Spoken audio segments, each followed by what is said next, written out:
अस्सलाम वालेकुम दोस्तों, मैं हूं नासिर अली और आप देख रहे हैं मेरा यूट्यूब चैनल मेरू टीवी 01। दोस्तों, सीमा केस के बाद कुछ बहुत ज़बरदस्त अपडेट्स हैं। सीमा हैदर हिंदुस्तान के अंदर क्या करने जा रही है, उसका मकसद क्या था, वहाँ पर उसको रहने के लिए जो सहूलतें मुहैया की जा रही हैं वो किस मकसद के लिए की जा रही हैं, ये तमाम चीज़ें आपके सामने रखनी है इस वीडियो के अंदर। आपने पूरी वीडियो को वॉच करना है और इसकी पूरी हकीकत देखनी है कि सीमा हैदर का जाने का मकसद क्या था, किस वजह से वहाँ पर हिंदुस्तान के अंदर वो गई है, किन किन लोगों ने इसको सहूलत दी। और इसका लप्पू टारगेट नहीं था, ये लप्पू के प्यार में नहीं गई, इसके साथ कुछ और लोग हैं जो जिनके लिए ये गई थी। सिर्फ इसको इस्तेमाल किया जा रहा है। जैसे आप जानते हैं, हमने शुरू में आपको बताया था कि लप्पू 8,000 रुपये लेकर किराए पे 8,000 रुपये यानी 20,000 रुपये लप्पू को दिए जाते थे महीने के, सीमा हैदर को अपने घर में रखने के। पूरी कड़ी समझिएगा, सीमा हैदर एपी सिंह के फार्म हाउस पर रहती थी और फार्म हाउस पर लप्पू का फादर नित्तरपाल उनके फार्म हाउस पे जाता था, वहाँ पर उनके फार्म हाउस पर काम करता था, माली का काम कर रहा था। जब ये लोगों के सामने आए, ये जब इसको अरेस्ट किया गया तो लोगों को ये बताया गया कि क्योंकि जब मालिक हुक्म देता है अपने गुलाम को, यानी लप्पू का फादर नित्तरपाल मुलाजिम था, अपने कहता है कि तुम्हारे बेटे का नाम मैं लेकर इस केस को मोड़ूंगा, इस तुम्हारे बेटे को मैं पैसे दूंगा, 20,000 रुपये हर माह दूंगा। लेकिन एपी सिंह ने पूरी तरह इस्तेमाल किया इस महिला को। यहाँ पर 20,000 रुपये महाना उस लप्पू को देता था।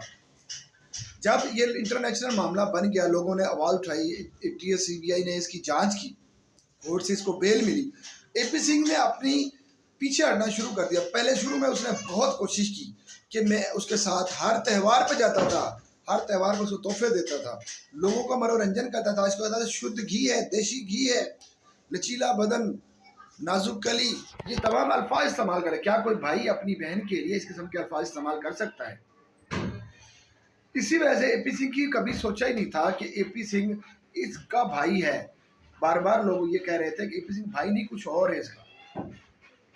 इस वजह से ही एपी सिंह ने इस केस को पहले पूरी कोशिश की कि संसद के चला जाए, राम मंदिर के उद्घाटन में मैं लेकर जाऊंगा, कि यहाँ से गुलाम हैदर का चूजे का बच्चा नहीं लेकर जा सकता। ये तमाम चीज़ें आप लोग बाखूबी मीडिया पर मौजूद हैं, वीडियोस पर मौजूद हैं। यही एपी सिंह भैया बार बार उसके साथ खड़ा रहता था। सीमा को जो स्क्रिप्ट लिख के दिया जा रहा था, सीमा हैदर वही उसको पढ़ के सुनाती थी। वो सीमा हैदर को इतना फंसा चुका था कि गुलाम हैदर वहाँ पर उसकी सुनवाई नहीं हो रही थी। पूरी तरह से गुलाम हैदर अपने बच्चों की वापसी लाने के लिए पुरअज़म है। आप जानते हैं सीमा हैदर ने जितने झूठ बोले थे, सीमा हैदर के तमाम किरदार के अंदर उसके झूठ एक्सपोज हो चुके हैं। और यहाँ पाकिस्तान के अंदर भी कितने लोग इसके राब्ते में थे और किन किन से क्या क्या ताल्लुकात थे, वो तमाम चीज़ें हम आपसे शेयर कर चुके हैं। अब सीमा हैदर को इस्तेमाल किया जा रहा है मुसलसल। अब उसको एक नया स्क्रिप्ट लिख के दिया गया है कि गुलाम हैदर के बच्चे तो गुलाम हैदर के पास वापस चले जाएंगे। सबसे बड़ी खुशखबरी यही है, गुलाम हैदर के बच्चे इंशाअल्लाह ताला आने वाले 2-2.5 महीने के अंदर अंदर उम्मीद है कि गुलाम हैदर के बच्चे गुलाम हैदर को मिल जाएंगे।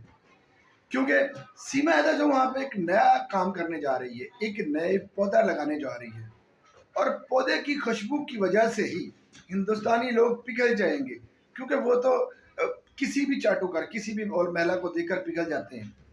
जिस तरह से उनको जनाब एक खेती चाहिए जहाँ पर उन्हें बीज डालना है और वहाँ पर वो फसल उग जाएगी।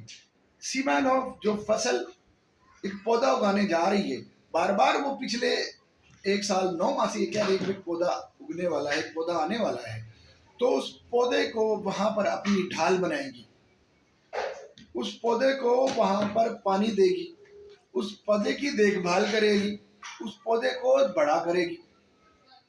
इस वजह से सीमा हैदर ने अपने इसको गुलाम हैदर के बच्चे गुलाम हैदर को वापस आ जाएंगे। कानून, हिंदुस्तान के कानून के मुताबिक अदलिया के अंदर बाकायदा तौर पर ये वाज़ेह तौर पर है कि कोई भी महिला अपने बच्चों को, जो उसके पहले शौहर के बच्चे, उनको नहीं रख सकती।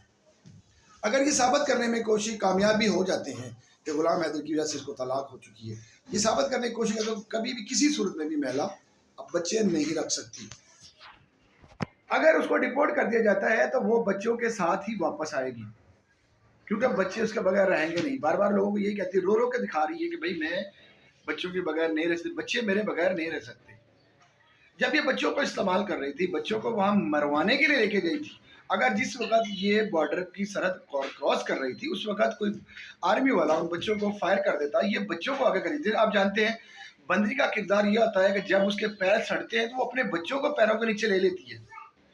इस बंदरिया ने, इस नचनिया ने बिल्कुल ऐसा ही किया था। अपने बच्चे उस वक्त जब एंट्री हो रही थी, यानी नेपाल की बॉर्डर क्रॉस कर रही थी, तो इसने देखा कि पुलिस वाले, आर्मी वाले इसकी तरफ आ रहे हैं, तो इसने अपने बच्ची के मुंह के अंदर उंगलियां डालकर उसे उल्टी करवा दी थी। तमाम लोगों को पता है।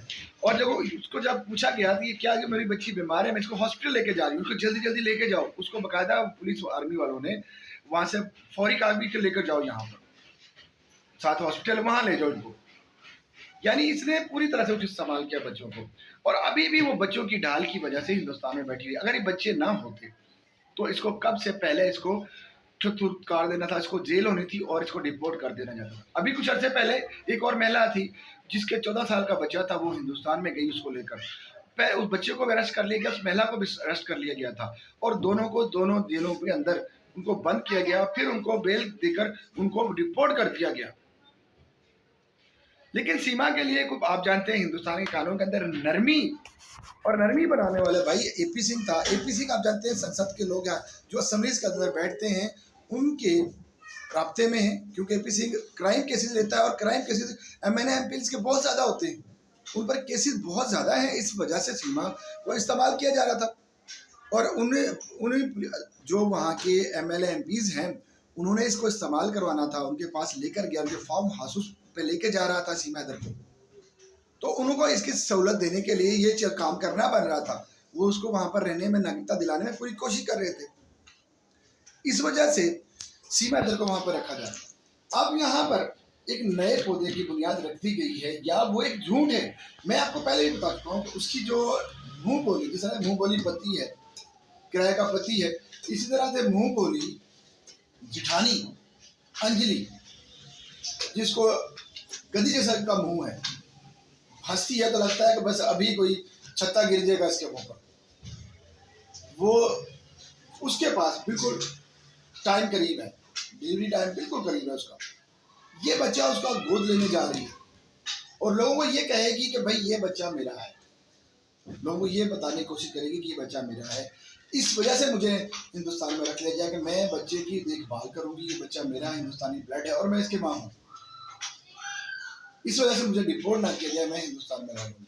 दोस्तों यही वो चीज़ें थी जिसका मकार इंसान ने इसको समझाया है कि भाई तुम्हें अब नेशनलिटी मिलने में ये बच्चा तुम्हारे बहुत काम आएगा। इस वजह से ये मुसलसल 1 साल 9 माह से तमाम हिंदुस्तानियों को, तमाम पाकिस्तानियों को गुमराह कर रही है, और इतनी शानदार औरत है कि कोई भी रास्ता नहीं छोड़ रही तमाम लोगों के लिए, बस मुझे नेशनलिटी मिल जाए। इसको पता है कि गुलाम हैदर के बच्चे गुलाम हैदर पर वापस चले जाएंगे। तो व्हाट्सएप पे यही बातें हुई हैं कि गुलाम हैदर के बच्चे गुलाम हैदर को दे दूंगी, खामोश हो जाए गुलाम हैदर को, आप किसी किस्म की मेरे बारे में बात ना करे, मैं बच्चे वापस भेज दूंगी, मुझे वापस मैंने नहीं आना। आने वाले वक्त में दोस्तों हम इसके बारे में एक व्लॉग बनाएंगे, आप जरूर देखिएगा। तब तक मुझे इजाजत दीजिए, अल्लाह हाफिज़।